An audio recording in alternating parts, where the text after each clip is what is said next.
that I've been talking about. And we've sort of looked at it from the biblical perspective and how our biblical perspective is being informed by that priestly author.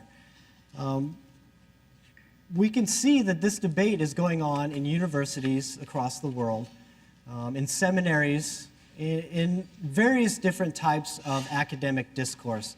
We have this debate on whether we should follow this priestly account or we should look to Darwin and science to define who we are as humanity. Now, the question that I want to ask is, what would happen if we took the Yahwistic account? What would happen if we took as our starting point the view that human beings were created from the dust of the earth, from the ground, and they were created not to have dominion over it, but rather to have or to serve that earth? How would that change our perspective when we look at the various different environmental crises that we have in our world today? When we look at environmental crises, many people use the Genesis story to say that there are no environmental crises. We should just use the earth as we see fit. Well, what would happen if we looked at the second Genesis story and we were the ones serving the earth, and instead of using it and usurping it, we're there to help it?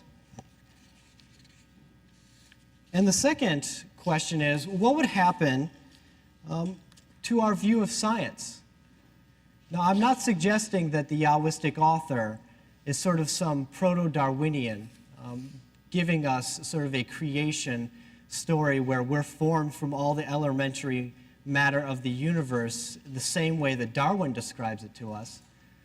But how could we resolve the biblical story with the scientific community if we were to take as our starting point that second story? I think it would change radically how we view ourselves, the position that we have in humanity, the position that we have for humanity, and our identity as human beings and a society. And so, in conclusion, I think it's up to us. I think it is we who are discussing these things. And this is what Core 3 is about. We're discussing these things so that we can form a better humanity, one that is built upon, at least here at St. Joe, Christian humanism, one that's built upon the dignity of every human being and the equality that that brings.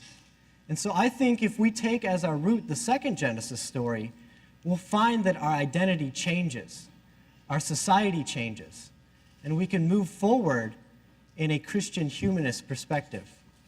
Thank you.